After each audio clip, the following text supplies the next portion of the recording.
Well, it's an absolute pleasure to come back after 50 years. 1970 was when I last visited to the University of Washington. It must have been when Kai Hunt was the professor of physiology. I can't remember whether it was he who invited me or somebody else. But anyway, you've developed a lot since then. I've had a great time here in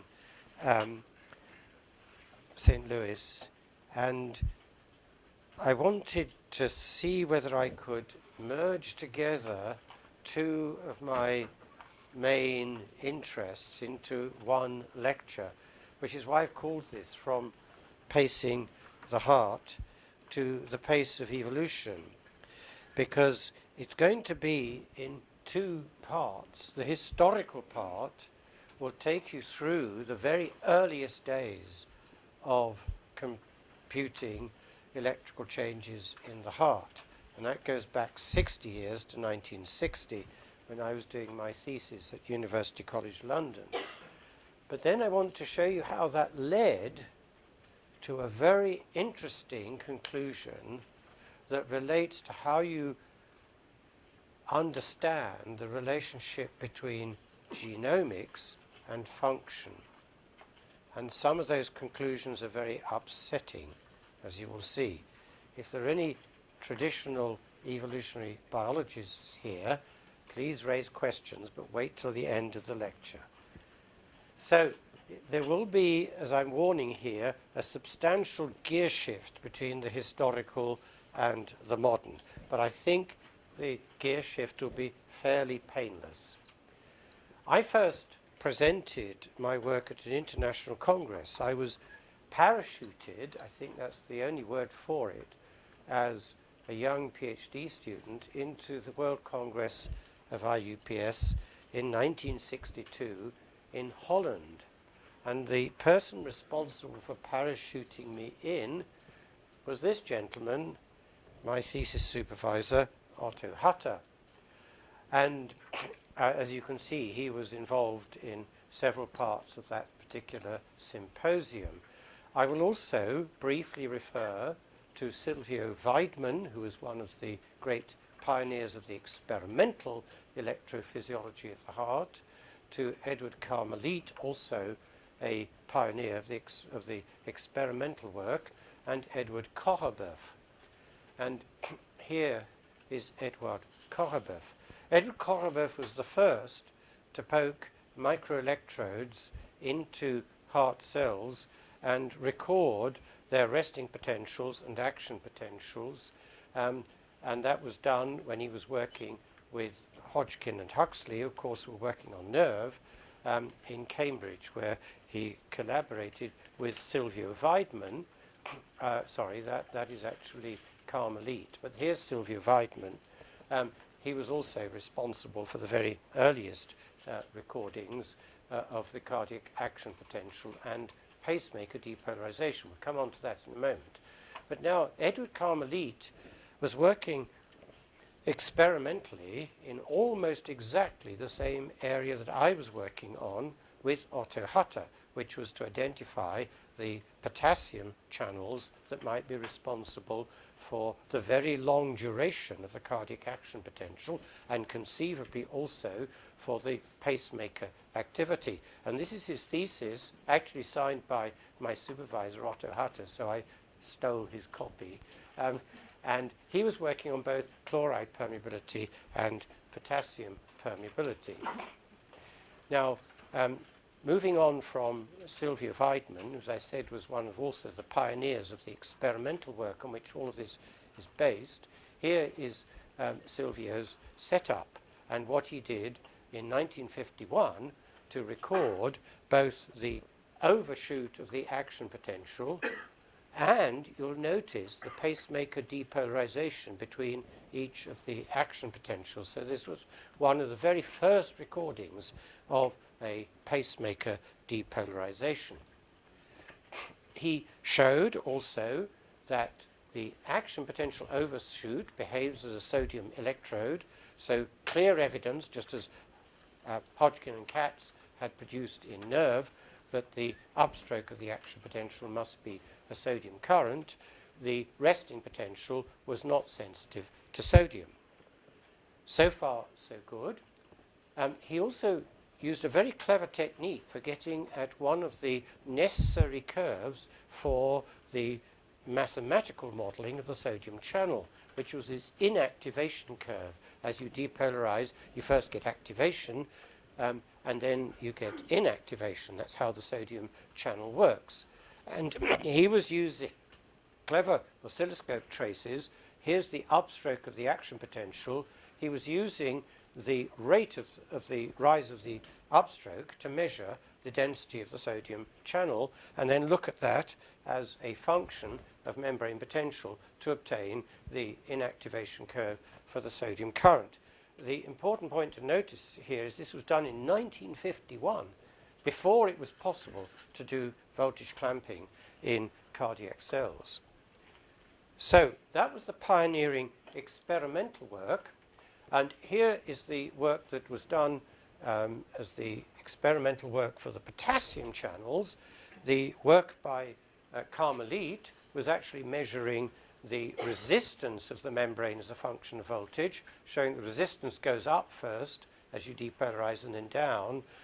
Otto Hutter and I did the experiments the other way round. We actually measured the current flow through.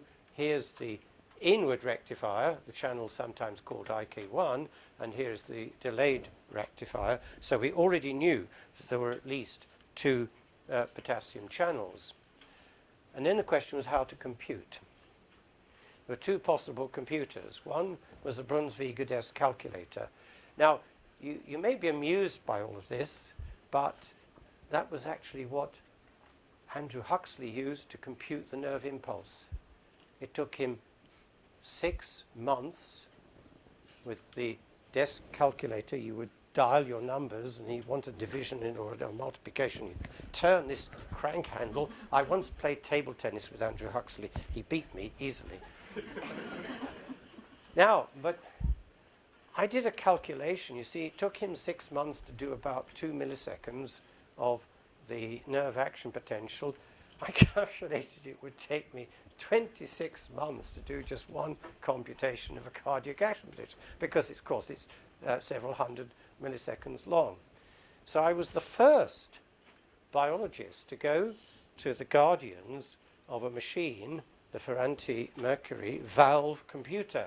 It occupied space about the size of this lecture room in a basement near University College in London. And there was no screen, no simple programming. You had to do machine code and a very primitive structure called autocode. And the computer guardians, when I first applied to them to get time on the computer, said, well, Professor Noble, you don't know, Mr. Noble in those days, you don't even know how to program the computer, so you better go away. I went to the maths lectures, and I came back again with a great big manual of computing, said, could I do it? And he said, well, no, there's still a problem.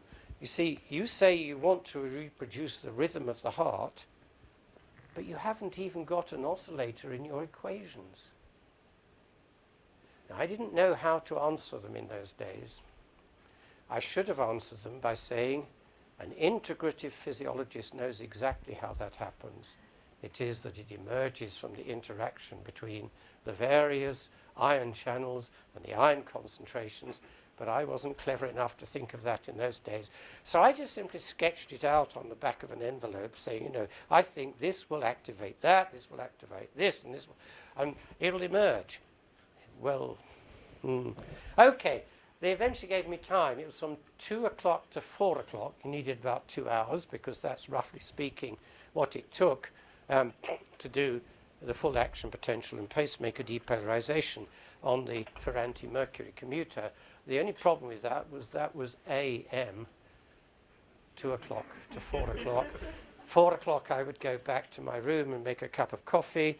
By 5 o'clock I would be on the underground train to the place where the abattoir was to collect sheep hearts, to take them back to Otto Hutter's laboratory, start dissecting the Purkinje fibers from the ventricle of the sheep heart, proceed to start poking electrodes in by about lunchtime, finish the last experiment somewhere around 11 o'clock, go back to my room, have another cup of coffee, and then be ready to go onto the computer at 2 o'clock.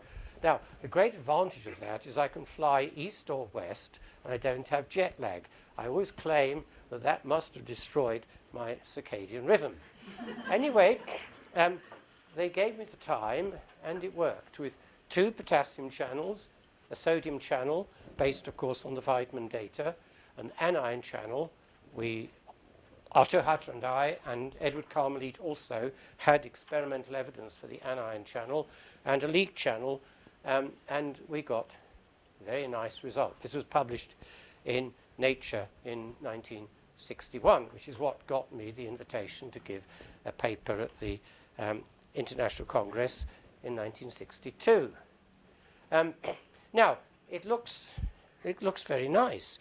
Moreover, it predicted some very important results. One of these was that Sylvia Vitamin had shown that during the cardiac action potential, and its long plateau, followed by repolarization and then the pacemaker depolarization, the resistance of the membrane, what we would call the slope resistance, the resistance to changes imposed on it, would first go very low during the sodium upstroke.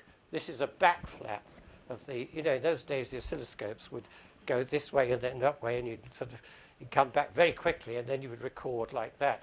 So don't be put off by the fact the upstroke is here. It's actually just here.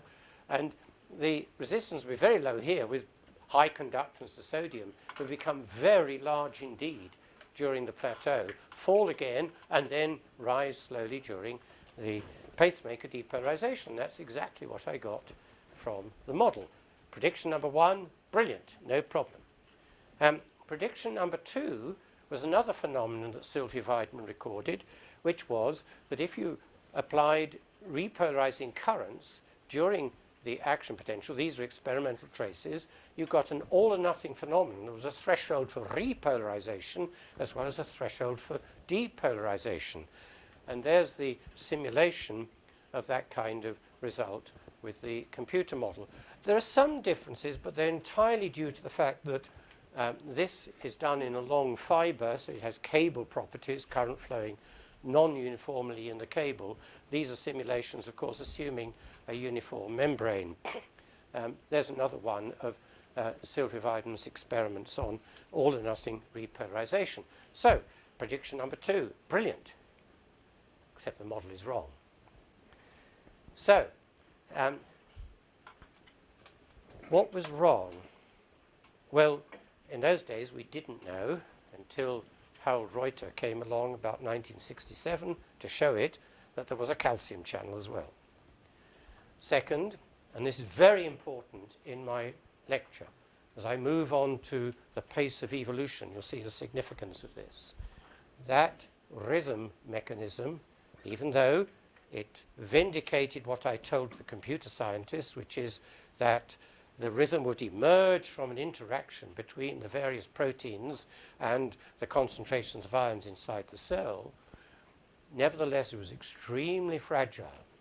A single knockout of one of those, the genes corresponding to any one of those channels, would have stopped the rhythm. Finish.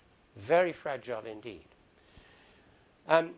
Another difficulty was that because of the difficulty of doing voltage clamp in those days in cardiac muscle, all the data had to be obtained indirectly, just as Sylvia Vitamin did with his determination of the sodium inactivation curve. This was all well before the patch clamp method. The other is also that the rhythm mechanism, as we found out later in sinus node and Purkinje tissue, is actually quite different, and they have different voltage ranges. So a lot of development then occurred over the next 30 years, from 1960 to 1990. As I've already mentioned, Harold Reuter did his pioneering work showing the existence of calcium channels. Then Dick Chen worked with me. He's now at New York University here, working on the nervous system, but in those days he was working with me on the various potassium channels in the heart. We found that there were at least 3 more potassium channels. Some of you are working on those now. You give them different names from we gave them, but that doesn't really matter. Later on, Reuter himself, again, I think Harold Reuter should have got the Nobel Prize. Calcium channel in the heart, sodium-calcium exchange in the heart, but there we are. They didn't choose him to do that. I think it's phenomenal. Noma and Kimura from Japan also measured the electric current recorded as a result of sodium-calcium exchange, and Don Hilgerman did some important work with me on that.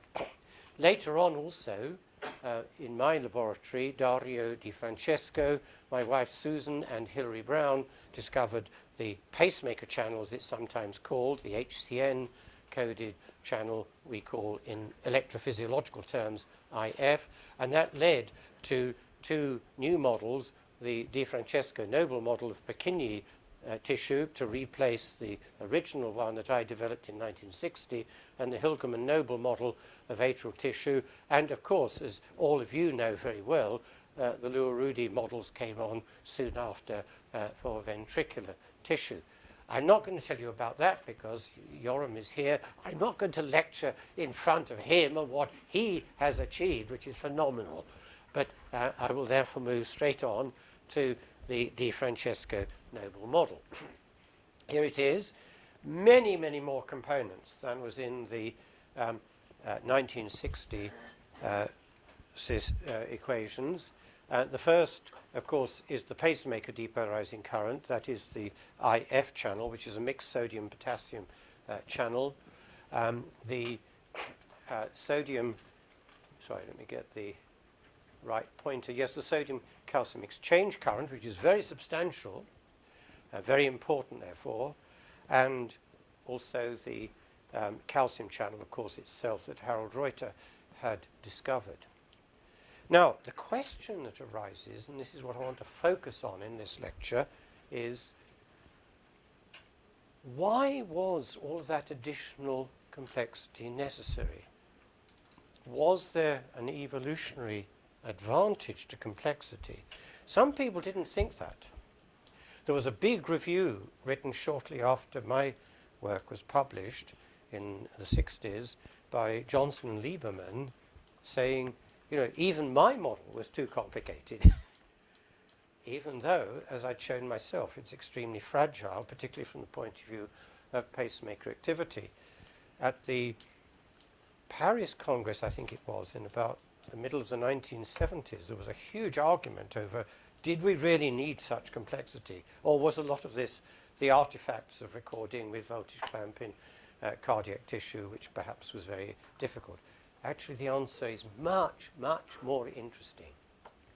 All of that is absolutely fundamental to an understanding of a basic physiological fact, which is that the stability of the pacemaker, as I'll show in a moment, arises out of that complexity.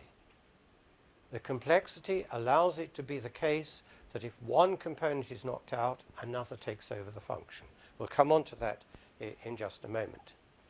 Now, that has absolutely fundamental consequences, both for the interpretation of knockout experiments in biology and, as I shall also show, for genome-wide association studies.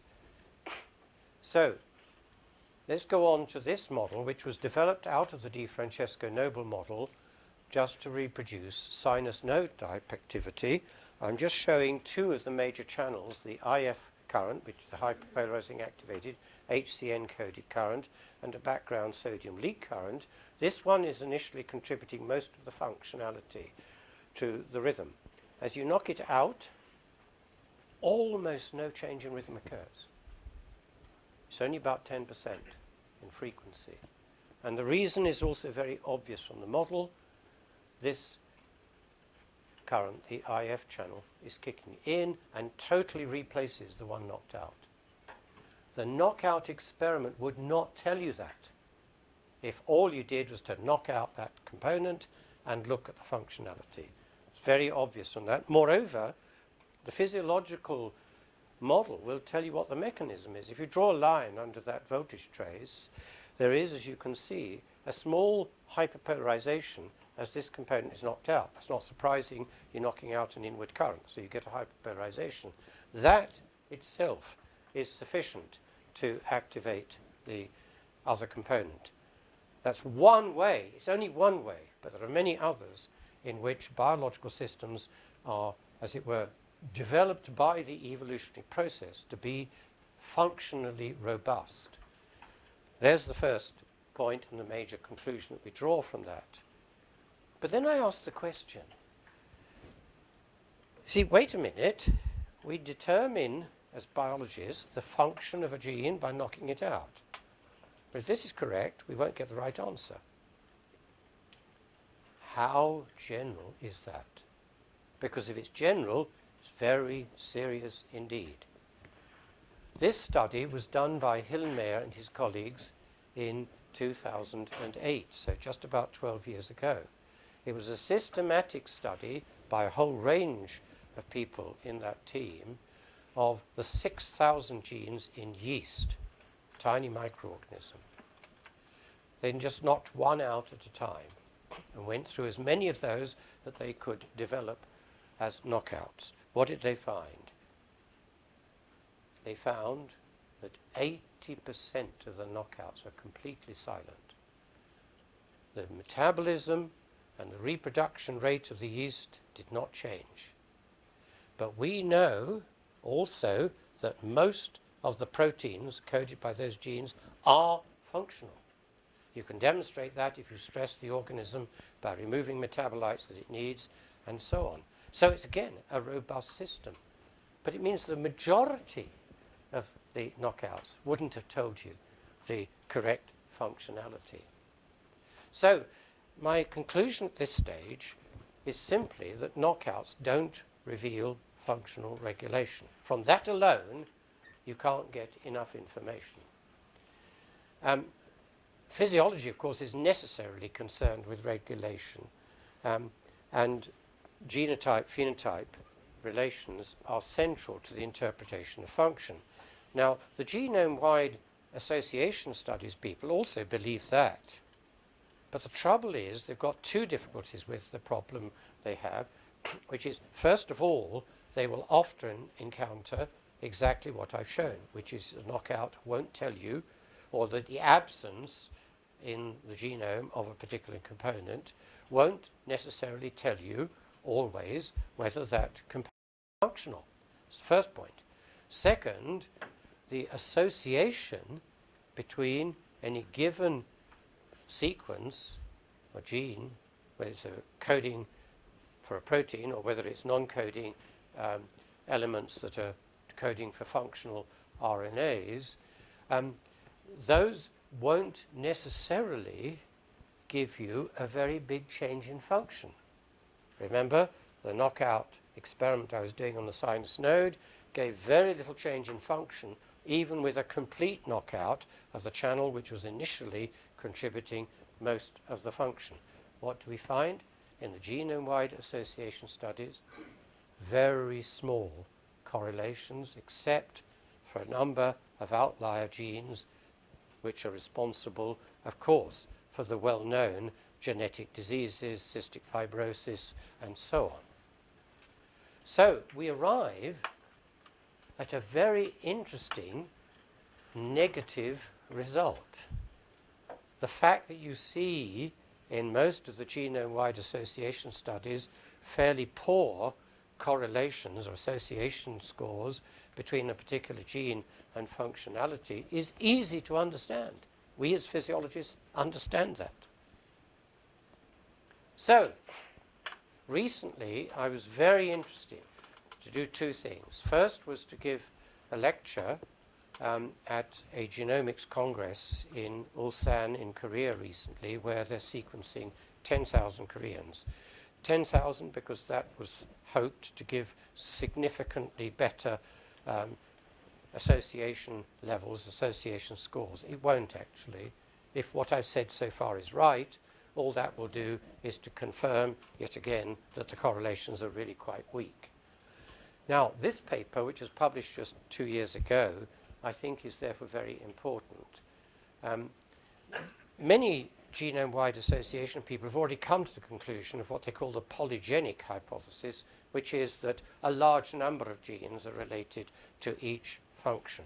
This goes further and proposes the so-called omnigenic hypothesis, which is that all genes contribute in some way or other to all functions. Now, why should that be the case? Again, as physiologists, we can easily understand that. All the various networks, metabolic, control, and so on, are interrelated. It's only an artificial division that we draw sometimes between the metabolic network and the regulatory pacemaker network and all the other various networks that control different functions in the body. It's artificial that we draw lines between them. I totally agree that the polygenic hypothesis is actually a necessary hypothesis. And of course, that also shows why many genes show very low association data. But now we come to another very interesting correction of the genome-wide association studies work. What they often do in order to get a good, strong correlation is to add all the contributions of the different genes that are involved together. The linear addition is not valid. Can't be. Remember what I showed. Not only is it the case that the knockout doesn't necessarily tell you function, but it doesn't even give you an accurate measure of the total contribution. If a system, a component like a particular protein, contributed 80% of functionality in normal rhythm, for example, and you only see a 10% change in function, you've got a big error. If you start adding all of those little 10% together, you won't be doing the right calculation. It's fairly obvious. Linear addition of such data is simply invalid. So I came to the conclusion around 20 years or so ago that gene-centric views, both of development and of evolution, could need revising. And that's what the rest of my talk is going to be about. First of all, let's just look at why it is that networks achieve what they achieve. This is from a paper I published about 10 years ago with Peter Cole and 2 others, just giving a diagram for the various ways in which people have postulated the relationship between DNA sequences and phenotype. First of all, the possibility of a direct one. Second, the possibility of interaction with the biological networks, which in turn interact also with the environment, and it's that combination that eventually leads through to the phenotype.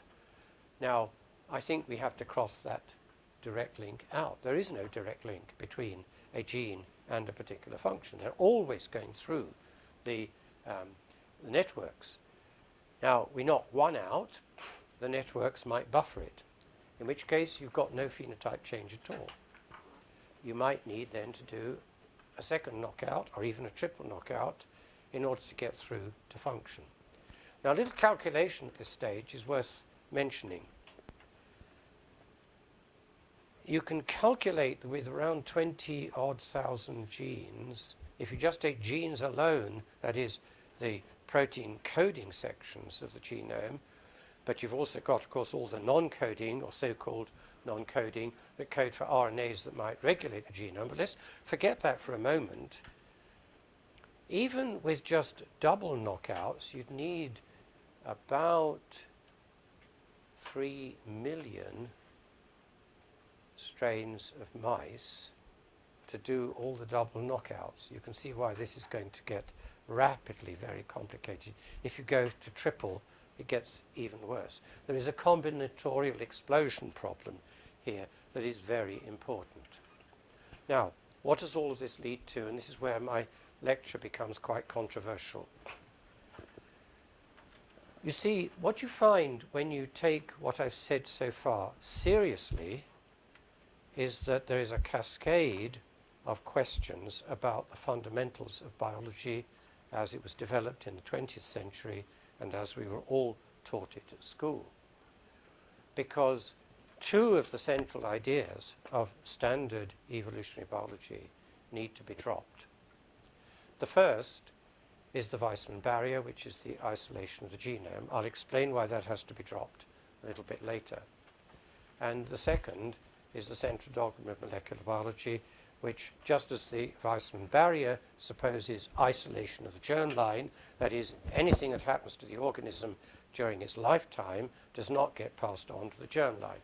As I shall show later on, that is simply not correct. The central dogma of molecular biology is the basis of arguing that the genome is also completely isolated and does not respond to demands by the environment or the organism. That also is not true.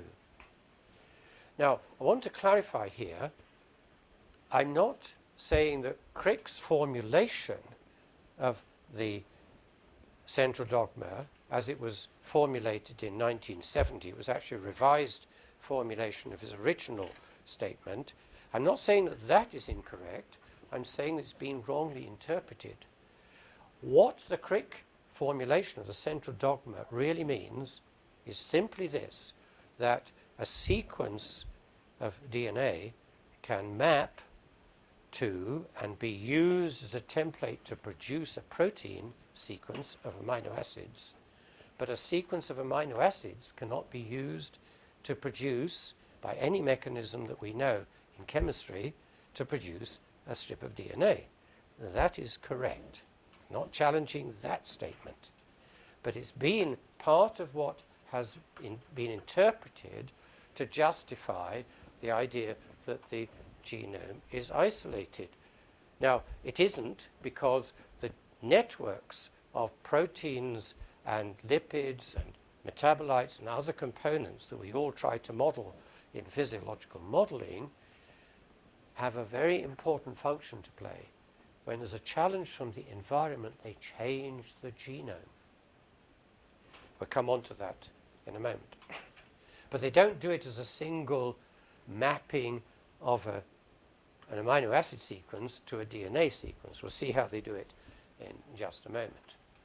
What's the evidence for all of that? This book is very important. It's by the Chicago microbiologist James Shapiro. Wrote a book in 2011 called Evolution of You from the 21st Century. This is a quote from it.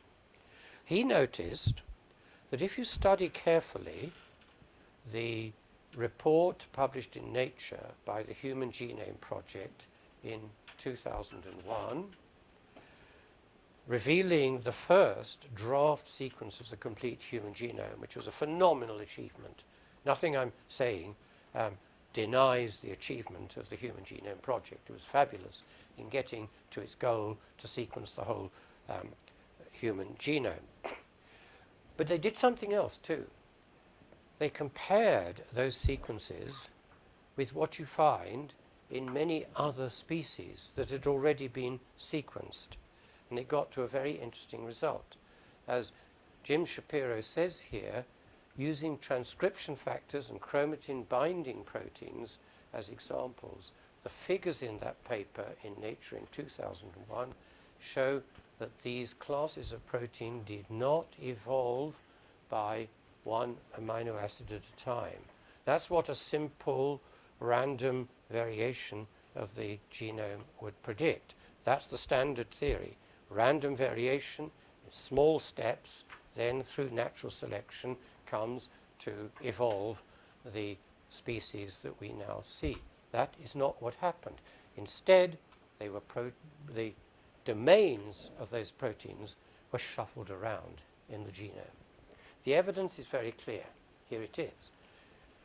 This is a diagram of the domains involved in a number of proteins that are chromatin proteins. They also did the same thing for transcription proteins, transcription factor proteins. And you can think of each of the symbols there, whether a circle, a sort of, rugby ball shape, a square, or whatever it might be, and the different colors as being long domains of protein amino acid sequences, coded for, of course, by long domains of DNAs. And what they did was to note between yeast, worm, fly, vertebrates, and human, which of those must have moved around as complete functional domains. In other words, rearranged by the organisms themselves into new combinations. And the stars are showing which have actually moved around. There are many of them. Same is true for the transcription factor proteins. The conclusion, therefore, is very obvious. For those particular proteins, it cannot have been the case that the evolution occurred one little mutation after another, which is the standard story. Jim Shapiro calls this natural genetic engineering. We've actually known about it for a long time. First of all, by the time of 1970, when Crick reformulated the central dogma of molecular biology, we already knew about reverse transcription of RNA into DNA. Second, we've known also for a very long time, Barbara McClintock worked way back in the 1930s and 1940s on plants, in particular corn. And she showed, just looking at chromosomes and the structure of chromosomes under the microscope, that under stress, like drought, the corn can, as it were, instruct its genome to start shuffling. What's happening, of course, is the different domains are being shuffled around. You get new combinations. The corn that survives that process of experiencing the shuffling is, of course, then subject to natural selection to give you the final result, which is that you get the rearrangement of DNA. Even more important, over and above the cut and paste mechanism that Barbara McClintock described, there is control of the proof correction of DNA. That's going on in your cells and mine at this very moment. And if that virus that's broken out in Wuhan arrives over here, you'll be relying on your immune system to find a way of dealing with the new invader. How does it do it? The natural error rate in copying DNA as the copy proteins move through the sequence to copy is around 1 in 10 to the 4. That's one error in copying every 10,000 base pairs. There are 3 billion base pairs in the human genome. At that rate, there would be several 100,000 errors at the first stage of copying. Now, that's not what happens when you look at the genome in a daughter cell compared to its mother cell. So what has happened? A whole army of proof-correcting proteins come in.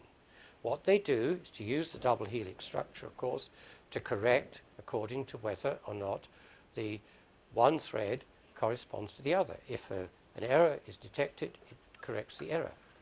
The final proof correcting by the cell, not by DNA itself, gives you 1 in 10 to the 10. That's less than 1 error in a complete genome. That's why in a transmission down from one cell to another, you find that the error rate is extremely small. Now, what your immune system does, but what the body can do with many other challenges, is very interesting. It just regulates that proof correction. You get new immunoglobulins, literally thousands and millions of them, just by allowing the error correction process to be dampened down, even switched off. That's how the immune system does it. It's how the organism reacts. If you look at the way bacteria, for example, evolve very rapidly to deal with the challenge of antibiotics, that's exactly how they do it. They also hypermutate. This again is, okay, it's not a reversal of Crick's formulation of the central dogma of molecular biology, but it is the proof that direct action by the organism as a whole, by the cell as a whole, on the DNA does occur. So I would say the central dogma is therefore dead, as interpreted as complete isolation of the genome. All the details of that, incidentally, are in the book that I published just 3 years ago, by Cambridge University Press. So the second big question is the other major assumption of the standard story, which is the Weissman barrier. This is the barrier that would regard the germline as isolated from influences from the rest of the body. Now, this is very interesting. I've done the history on this and looked very carefully at rereading Jean-Baptiste Lamarck, who, of course, is well known for championing the idea of the inheritance of bodily acquired characteristics in his original language, French. And I've reread Darwin, both his original book, The Origin of Species, and his later book in 1868. And you notice two things. First of all, in The Origin of Species, he uses the Lamarckian idea. Darwin was also a Lamarckian. He thought there was inheritance of acquired characteristics. He gives about 12 examples of that in his book, The Origin of Species. Moreover, in 1868, he puzzled, how can that possibly happen? How can the cells of the body possibly communicate to the germline cells information that might be relevant to the inheritance of an acquired characteristic? Now, he worked it out in a way that seems to me to be very similar to the way in which physiology discovered the circulation. It started, of course, with William Harvey's experiments on the valves of the veins and on the conclusion that it must be the case that the blood circulates around the body. He knew, of course, that there were the valves in the veins that pushed the blood back up to the heart. He knew also that the blood was being pushed down through the arteries, but how on earth were they connected? He had no idea. He postulated, of course, that at a microscopic level, which he couldn't use in those days, the 17th century, before the invention of the light microscope, that there must be connections. Of course, they were later found. As soon as Leeuwenhoek and others developed the light microscope, they found capillaries. Something very similar has happened. Darwin, just as Harvey postulated there must be invisible connections between the arteries and the veins, which are later discovered, Darwin formulated in his 1868 book the idea that there must be particles containing information that are well beyond the resolution of the light microscope in the 19th century. So there were light microscopes, but they were not able to look for anything, or couldn't detect anything that he postulated. He called them gemmules. That was his word for what? His word for extracellular vesicles. What have we discovered today? Not only are extracellular vesicles ubiquitous. I edited a major book published by Academic Press just last year, 2019, simply called Exosomes in Health and Disease. I think it's actually Exosomes, a Clinical Compendium. Yes, there's the title of it. Spadafora in Rome and a number of other scientists in different parts of the world have shown that the RNAs and DNAs in those exosomes go to the germline. The sperm pick them up, the egg cells pick them up, and the sperm can carry some of that not only to the egg cell, but the RNAs can be incorporated into the egg cell regulatory networks. That's the first way in which the exosomes could influence the way in which development occurs. But sometimes also even DNA gets incorporated into the egg cell germline. That's the work of Corrado Spadafora. If you want a discussion of that, I was interviewed on this just last year by a major American podcast, Future Tech podcast, and that's the link to it. Incidentally, I'm very happy for these slides to be accessed by anybody who contacts either me or the administration here. That's right. Gwen will be able to let you have my slides. They're not confidential. So I'm now going to give some experimental cases, though, where it's been shown that it occurs. So it's not enough to show that there is a mechanism that can correspond to Darwin's postulate of the existence of gemmules. We've shown that they exist. The question is, do they function? I'm just going to have 3 examples out of many. If you want more, there are many more in the little book that I published just 3 years ago.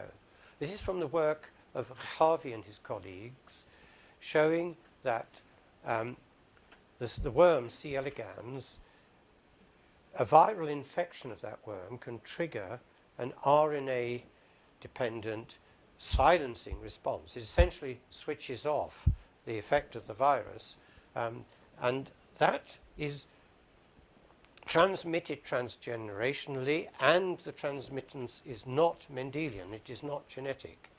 It's actually the transmission of the RNAs themselves.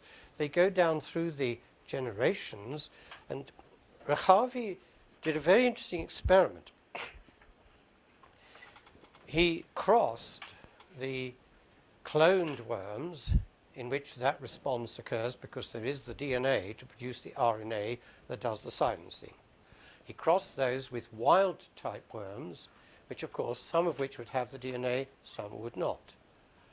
And then down through the generations, you get, of course, a mixture. In a Mendelian fashion, you'll have some that have that ability to make the RNA themselves and others that don't. But both inherit the RNA. How is that done? It's RNA polymerase in the subsequent generations that amplify up the small quantity of RNAs passing down through the germline. This example is also a very, very strong and beautiful example. It's by the team of Joe Nadeau here in the United States, published in PNAS just 8 years ago, and it was looking at the transgenerational epigenetic effects of an ApoBec1 deficiency. It doesn't matter too much what that is. I won't go into the technicality of that. What they wrote was that the epigenetic effects, which were marking of the genome with methylation and similar marks of the tails of the proteins around which the genome is wound, that these epigenetic effects persist for many generations and are as strong as conventional genetic inheritance. PNAS was sufficiently intrigued by this report that they got a commentary article. The commentary article simply concluded that the belief and that the soma and the germline do not communicate is patently incorrect.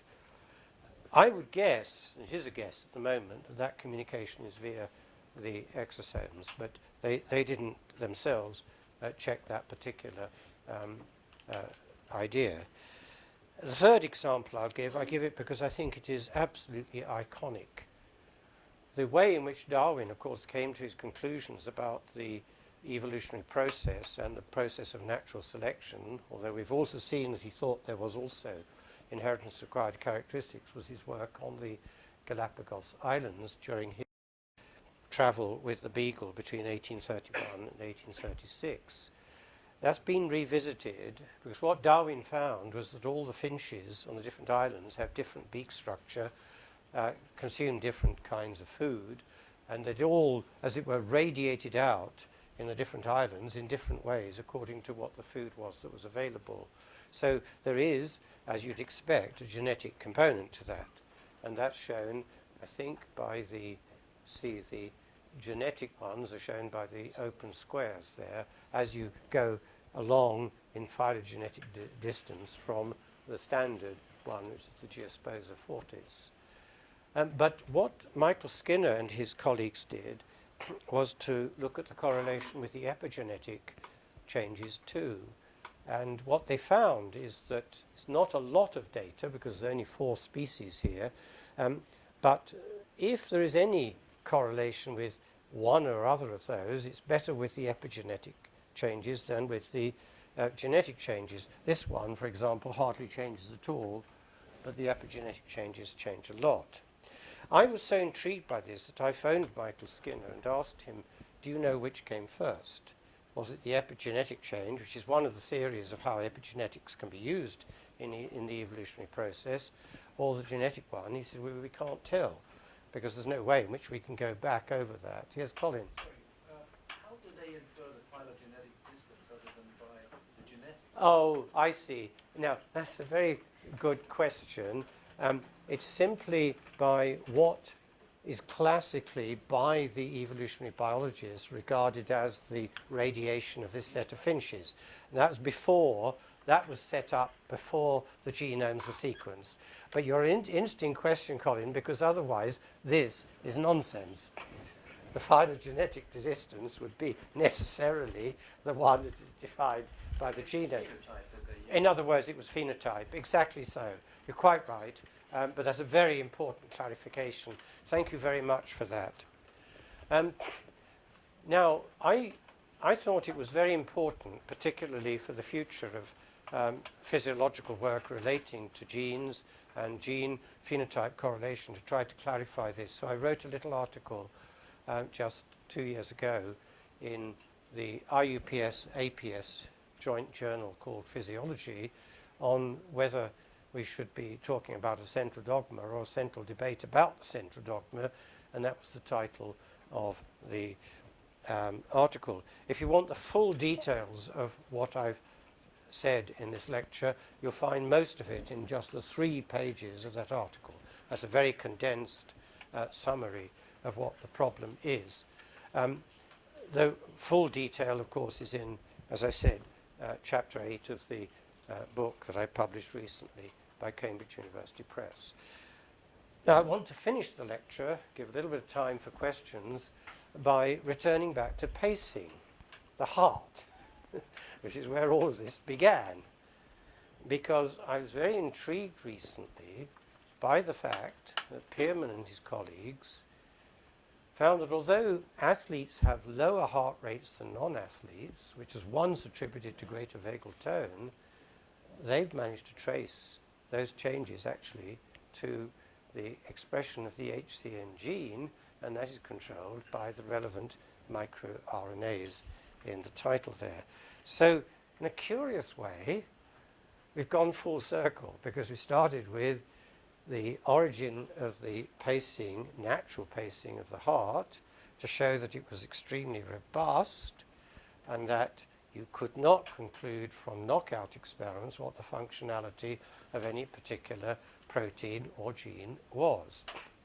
We come through that to question the major assumptions of 20th century biology, and I have said, as it were already, that there's chapter and verse on that in my own publications, and we've come finally back to see that a very important physiological fact about pacing of the heart, which is the ability of athletes to control the frequency, is itself also organized by RNA control. So I finished with a few bits of further reading, and as I said again, people can get the slides. You don't have to copy all of this down. There's a series of articles there that were published that show a lot of the detail. The original little book, The Music of Life, gives a much more sort of, how should I put it, almost layman's account. It's mostly stories, giving a very gentle introduction to why we need to revise the major assumptions of 20th century biology. And the real meat is in the little book published by CUP. And I finished with a quote from one of those articles. It's actually the one in the Journal of Physiology, together with Eva Jablonka, Michael Joyner, who's a physiologist at the Mayo Clinic, Müller, who is an evolutionary biologist in Vienna, and Stig Omholt from Norway. We wrote that nature is even more wondrous than the architects of the modern synthesis. That's the standard story thought. And it involves processes previously believed impossible. Who would have thought that a simple student working on trying to put together a little model of the pacemaker activity of the heart would end up 60 years later challenging the major assumptions of modern biology? But I can't do anything other than say I don't make any apology for that. I think everything I've said is correct, and I welcome any questions to see whether I am indeed correct. Thank you very much.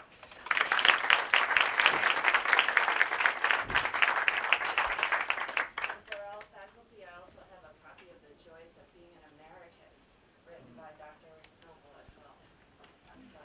Oh yes, you do have that, that's right. A very important point, because some people have asked me the question, why did you wait until 2006 to start saying all of this?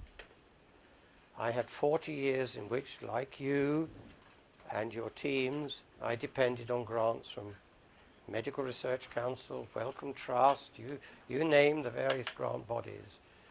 If I'd published anything on rehabilitating Jean-Baptiste Lamarck, about inheritance of acquired characteristics in those days, the salaries of my teams working on the heart would have been at risk. I'm afraid, and I have to say this, there was a very, very severe hardening of the evolutionary biology story as taught during the 20th century. It occurred, as Stephen Jay Gould pointed out, oh my goodness, it occurred from somewhere around 1950, so it's a long time ago. What was the hardening? It was to say we've got the total story. There's nothing else to say. I say to them, yes, but Darwin himself was not a neo-Darwinian. Darwin himself was much more nuanced. He recognized the existence of these other forms of inheritance, and I think we should too. But thank you for reminding me of that. That particular, it's a little article written for an Oxford publication, just simply saying or explaining why I waited until 2006 to raise the red flag and say, hey, wait a minute. But I'm looking for whether anybody else wants to raise the green flag and say I'm wrong. Yes, Jonathan. Yeah.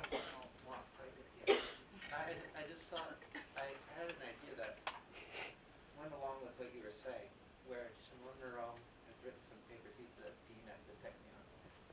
And what he says is that he looked at the Hodgkin-Huxley model, and he noticed that you can vary the conductance and you break it a little too easily.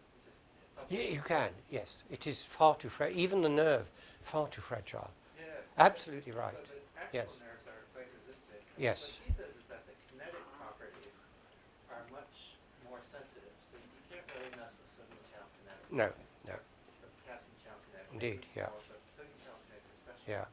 So I'm wondering if this kind of goes toward your idea that moving a whole part around of a gene is maybe less disruptive than the point mutation. So you take a whole functional unit. Well, I think it must be, mustn't it? Because you see, the functional unit is functional. I mean, almost by definition, it makes more sense. And how? I mean, most proteins don't work in isolation, do they? They're, first of all, their subunits work together, and they can be different, as we all know. The various sodium channel subunits are not exactly the same. And very often, there are proteins that, as it were, chaperone other proteins, as it were, make sure that they fold in the right way, and so on. No, it's a general property, I think, that happens. Yeah, Colin, you've got another question. Well, on the same topic, Yes. why is it that it is functional units that get shuffled in the genome and not just random bits? We I don't suppose know. There are random No, bits, but maybe it's absolutely deliberate. right. Well, I've got two answers to that. And it's What- the gene that's moving, not the protein. Indeed so. Yes, that's right. You're quite right. But that must mean either that all the movements that happen to cut in the wrong place just get eliminated by natural selection. I'm not saying, of course, that natural selection doesn't still operate. But I think you're raising a fascinating question, because I think the other answer is that there must be privileged points at which the cutting can occur. I don't know why. And Barbara McClintock had no idea why either. When she received her Nobel, she did eventually get the Nobel Prize, incidentally, at the age of 81. There's hope for all of you. Anyway, she was told in 1957, please don't publish this on this anymore. Nobody believes you. Well, of course, 30 years later, people discovered mobile genetic elements, and she got the Nobel Prize for that. But she also admitted that she did not know how the sensitivity existed. We know that now because we know how messages can go down from the surface of cells down to the genome. That's very clear. So as physiologists, we know the processes by which that can occur. And it's largely through little components of the system being transmitted by the motors down through the microfilaments to the relevant part of the genome. But what we don't know is precisely the answer to your question, Colin, which is, are there privileged places where the genome tends to break? I can't see why that happens, but let me tell you this, which I think gives us a clue. When the immune system mutates to produce a new immunoglobulin, it only does so in the variable part of the immunoglobulin. So it knows how to identify the bit to deal with. How the rest of the changes that I've described could know, or the mechanisms by which that happens could know that, I've no idea. But at least we have the example of the immune system. You see, the rest of the immunoglobulin is not changed at all. So it knows that only this bit should be changed. That's pinpoint accuracy. Really remarkable. So I don't have the full answer to you, but we know that it can be done. Yes? Dr. Noble, I had a question about your first counterexample to germline isolation. Yes. C. elegans with the RNAi. RNA hypothesis, yes. So well, not hypothesis, but demonstration, So yes. my understanding is that C. elegans is a fairly small organism with a small number of cells. So Yes. isn't it conceivable that a viral, even when you introduce a viral infection to C. elegans, that the germline itself is infected, and then therefore the cells of all subsequent generations are either asexually descended from a cell that's originally virally infected, or from a zygote that's comprised of No, gametes when you do that's why the crossing experiments are so important. You're quite right. If all they did was to show that it was transmitted through 100 generations of the cloned C. elegans, you'd be absolutely right. The DNAs would go straight down that line. No question, and you're right. However, that's where the crossing experiment is so important. They crossed the cloned line with the RNA inability with wild types, some of which would have the DNA necessary to make that RNA and some which did not. Now, of course, you would first get every first generation having the DNA. No interest in that generation. But as we know from Mendelian ratios, by the third generation, second or third generation, you will start getting, well, it would be the third, wouldn't it? I get my genetics muddled up. By that time, you will get some that don't have the DNA to make that RNA. You're absolutely right, but that was dealt with by doing the cross fertilization. And what you then find is that the resistance to the virus stays. And it's then that they demonstrated that it must be the RNA polymerase that is taking the small amount of RNA that will go down through the germline and simply amplifying it up. Okay? Yeah, very good question. Yes? So there are some very specific RNAs that are only found in the germline that get activated in response to viruses, like Right. so. That's interesting. And I'm wondering if if that thought could potentially be this barrier that you were talking about between the soma and the germline. If there Right. are specific transposases in the germline, Right. can you hypothesize how that could? I wouldn't dare at the moment. I think we'd be going. I'm being actually quite cautious, although I seem to be producing some fairly radical and rather revolutionary proposals. Central dogma gone, at least as interpreted as isolation of the DNA, and to influences from the rest of the environment and so on, and the isolation of the germline, the Weissman barrier gone. That's pretty radical already. I am actually being quite cautious in the way I move forward on this. And I think you're asking me a question I certainly can't answer at the moment. Ask Rehavi, he's the expert. He's in Israel. He did the experiments in the United States. Yeah, please, Jean, then over there.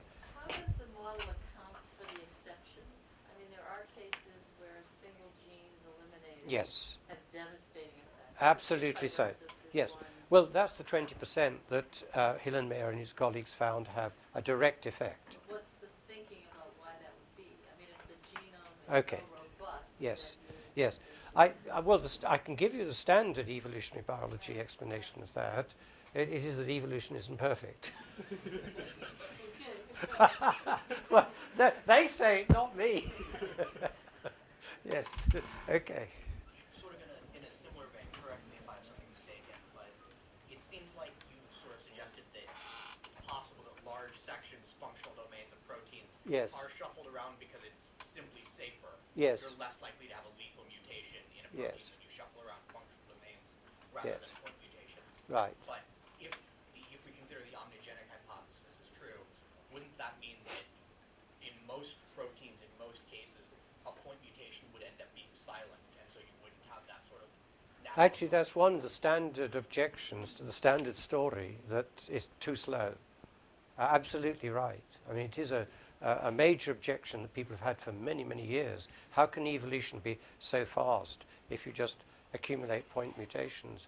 See, the difficulty, and the comparison with epigenetics is very interesting here. The difficulty is that that mutation will happen in one individual in a whole population. It's got to slowly spread through the whole population and be advantageous, even as a point mutation. Both of those are going to take a long time. The advantage of inheritance of epigenetic effects are that the environment will affect nearly all organisms in the population. The same change will occur.